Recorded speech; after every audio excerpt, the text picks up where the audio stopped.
Hello, and thanks for joining us on Encore. Coming up on today's film show, Wes Anderson's whimsical touch is back with Isle of Dogs, the LA riots of the 1990s revisited in Kings, and Abracadabra provides hypnotic comedy from Spain. You're Rex. You're King. You're Duke. You're Boss. I'm Chief. We're a pack of scary, indestructible alpha dogs. Wow. Papá está raro, muy raro.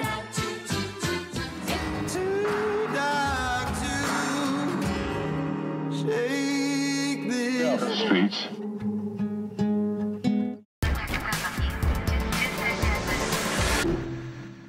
For all of that, I'm joined by Lisa Nesselson, our film critic. Hi, Lisa. Hi, Olivia. We're starting with the latest film from that master of whimsy, Wes Anderson. It's called Isle of Dogs. It's stop-action animation with an all-star cast with very, very prestigious voices. You've got Bryan Cranston, Edward Norton, Bill Murray, Jeff Goldblum, Scarlett Johansson, Ken Watanabe, Greta Gerwig, Frances McDormand, Tilda Swinton, must I go on, Yoko Ono. Yes, and the French language version is just as mouth-watering or ear-watering, if that works as a concept, starting with Isabelle Huppert. I am a great fan of stop-motion animation, of stellar voice talent. How often do you get Frances McDormand and Yoko Ono in the same movie? And of deadpan humor. So for me, this is a just about perfect movie whose themes have only become more relevant in the 6 years it took to make. It is literally a tale of underdogs who happen to be dogs. In the future, in the Japanese city of Megasaki, the not-so-benevolent dictator declares that dog flu, snout fever, is an overriding problem, and so all dogs must be deported to Trash Island. He volunteers his own dog, Spots, to be the first to go. Here are some of the goings-on the Japanese archipelago 20 years in the future. Wait a second. Before we attack each other and tear ourselves to shreds like a pack of maniacs, let's just open the sack first and see what's actually in it. It might not even be worth the trouble. What do you think? I'm not sure. Maybe. Hi. A rancid apple core, 2 worm-eaten banana peels, a moldy rice cake, a dried-up pickle, tin of sardine bones, a pile of broken eggshells, an old smushed-up rotten gizzard with maggots all over it. Okay, it's worth it. So Wes Anderson does have a lot of fans, but he has his critics as well. Some people have said that he's made a film about another culture and imposed his sort of laid-back American dude sensibility upon it. Do you think that's a fair comment? Let's see. As a white, middle-class, cisgender, heterosexual American Jew, I'm here to say that not gender politics, these identity politics are just so boring. I mean, especially when they are applied to a motion picture that is a fable set in the future with talking dogs. So the film is about a populist despot who requires an enemy to consolidate his power, and it's about how language can be used as misdirection and subterfuge, or to be truthful and direct. Those of us who are older have great hope for breaking down the polarization in the U.S. when we see how smart and communicative the students, the young people in Parkland, Florida, have been in the wake of the massacre at their high school. Children and young people tend to realize when they're being manipulated, and they're honest enough to speak up and speak out. And because a child's vision is so fanciful and yet so direct, and because Wes Anderson knows how to tap into that, it allows this film to inhabit a convincing, complex, and layered world in which one segment of society turns on another.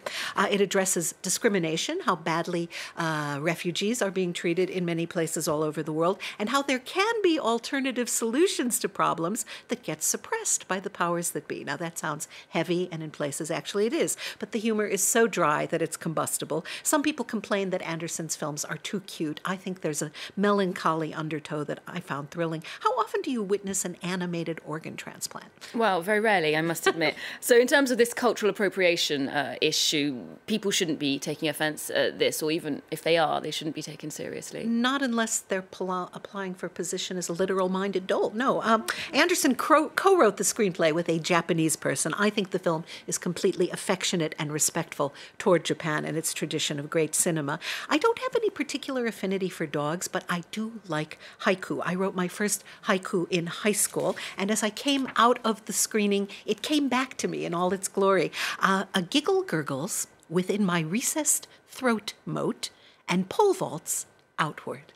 Now, that describes how the movie made me feel. I composed this haiku for the film itself. Cinema, oh joy. Eyes water, crinkle, glimmer. Bark overcomes bite. Truly beautiful. Shall I give it a try? Okay, so it's 5 syllables, 8 syllables, and then 5. That's right. So Lisa loves movies, offers her enthusiasm. Next, riots, LA. So, of course, I'm talking about the film Kings, which is made by Franco-Turkish director Deniz Gamze Ergüven. One critic has called it a baffling and frustrating disappointment. Do you agree? Well, baffling and frustrating are definitely good terms to bandy about, in addition to well-intentioned and genuinely tedious and also boring. This is set in South Central, a poor neighborhood in Los Angeles, in the 7 weeks prior to the Rodney King riots. Now, those broke out with a vengeance when the 4 white policemen who viciously and repeatedly beat black motorist Rodney King were acquitted. I imagine people have always behaved badly and violently, but it wasn't really until the early 1990s that amateur video was there to catch people in the act. Now, whether it's on an airplane or in the street, there always seems to be somebody who whips out a cell phone. But that was new then. It was screamingly obvious that the 4 cops were way out of line, but that verdict didn't match up, and furious African Americans exploded with anger at the lack of anything resembling justice. Kings offers up a very diffuse mix of incredible violence and misjudged imagery that the filmmaker, I imagine, believes is poetic. So Halle plays Millie, a kind and honest good neighbor who bakes cakes and delivers them, and whose house overflows with youngsters. She loves the kids, cares for them as best they can, and makes sure they feel loved. Some call her mom, some call her Millie. It's not clear who's her biological child and who is some sort of temporary foster placement. The neighborhood is overwhelmingly African American, but for some reason, pale-skinned Daniel Craig is someone who also lives nearby. Here is a glimpse of a tale too disjointed, alas, to be truly compelling. 4 officers charged in the Rodney King incident are found not guilty. We're taking this to the streets. So you in? No, she's not. Someone's gotta take the blame. Best thing to do in any situation is do what you want to do. Things will never be the same. They're on Adams. There are boys fighting the police, and neighborhood boys are running there. And it burns as it goes down. It burns when it comes back around. I don't want you outside. I gotta find my boys. So this director's previous film, Mustang, was really, really well received by the press as a film made by a woman about women or young girls. Do you think this could go badly for her then? Well, there is definitely a heightened spotlight on women in film in the wake of these explosive revelations that men in show business and every other business can be predatory.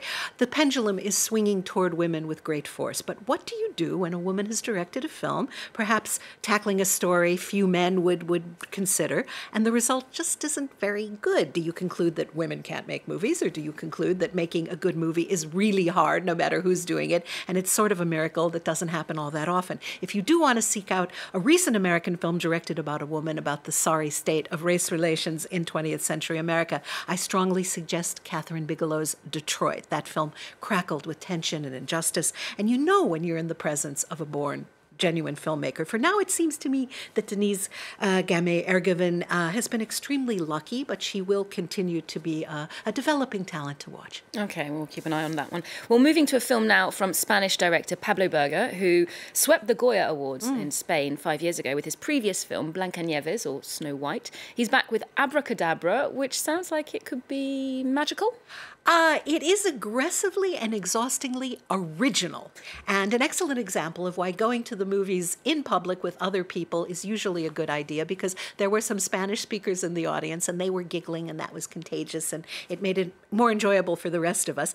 Blancanieves, or Snow White, was a silent black and white feature where the main character was a troubled woman who meets a troupe of bullfighting dwarves in the 1920s. I loved it. And as you said, it swept the Goyas, Best Film, Actor, Actress, Screenplay, Music, etc. This is more like The Exorcist meets Saturday Night fever, but not quite as much fun as that implies. Carlos and Carmen have been married for 21 years and they have a teenage daughter.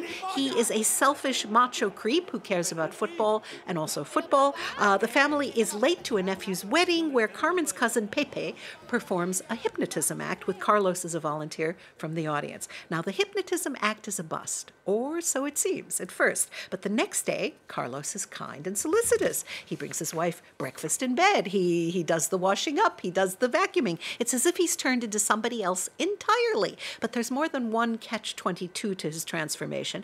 And by the end, this very visual film, sprinkled with 1980s references, including the Steve Miller song, Abracadabra. I think I counted 3 catch-22s. Does that make a catch-66? Anyway, the director has said when he sits down to write, he thinks of his keyboard as an Ouija board and sees where it takes him. And also he writes every film as if it's the last one he's going to make. So I certainly hope this isn't the last film we'll have from this director. Okay, it sounds like there's something spellbinding going on there. We'll leave you with a little clip of that supernatural Spanish comedy then. Lisa, thanks so much for joining us this week. Remember, you can get more movies, arts and culture on our website, and you can keep up with Encore on social media too. There's more news coming up on France 24 after this.